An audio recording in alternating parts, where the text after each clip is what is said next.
किसी ने बड़े कमाल की बात कही है कि जीवन मिलना भाग्य की बात है, मृत्यु होना समय की बात है और मृत्यु के बाद भी लोगों के दिलों में जीवित रहना कर्मों की बात है। नमस्ते दोस्तों, मैं हूं आरजे कार्तिक।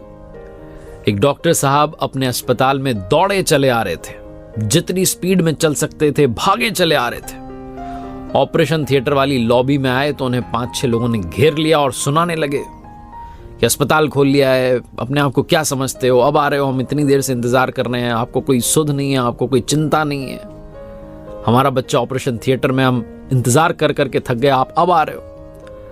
डॉक्टर साहब ने कहा, आप मुझे जाने दीजिए, मुझे काम करना है। वो लोग सुनाए जा रहे थे कि डॉक्टर साहब आपका बेटा होता तो क्या आप इतने आराम से आते, आप भाग कर आते, आप जल्दी आते, आप ये करते वो करते, बहुत कुछ कह दिया डॉक्टर साहब को। डॉक्टर साहब ने कोई रिएक्ट नहीं किया, वो दौड़े चले गए ऑपरेशन थिएटर में। 1-1.5 घंटे तक ऑपरेशन चला। उसके बाद जब बाहर निकले तो वापस इन 5-6 लोगों ने घेर लिया कि क्या हुआ क्या। उन्होंने कहा बच्चा ठीक है, अब जल्द रिकवर करेगा, ऐसा बोल के वो जा रहे थे। फिर उनसे सवाल करने लगे, कब डिस्चार्ज होगा, ये होगा। डॉक्टर साहब ने कहा, अब ये सारे सवाल आप नर्स से पूछ लीजिएगा, मुझे जाने दीजिए। और जिस स्पीड से आए थे उससे 2 गुनी स्पीड से वो निकल गए।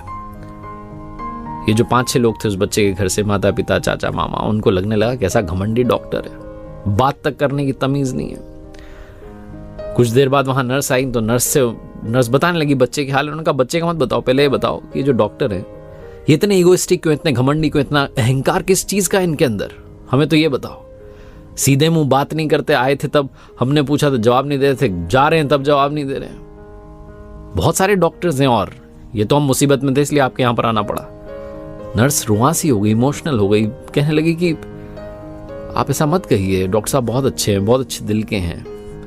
आपको शायद पता नहीं, आज सुबह एक रोड एक्सीडेंट में इनके बेटे की डेथ हो गई, लेकिन हमारा फर्ज है इन्हें बताना कि कोई पेशेंट आया ऑपरेशन थिएटर में, तो हमने कॉल किया, अपनी ड्यूटी निभाई। हमें लगा था शायद डॉक्टर साहब मना कर देंगे, उन्होंने बिना देरी के, उन्होंने कहा मैं आ रहा हूं, बिना देरी के वो दौड़े चले आए, ऑपरेशन थिएटर में गए, आपके बच्चे को का ऑपरेशन कर दिया, वो ठीक हो जाएगा, चिंता मत कीजिए।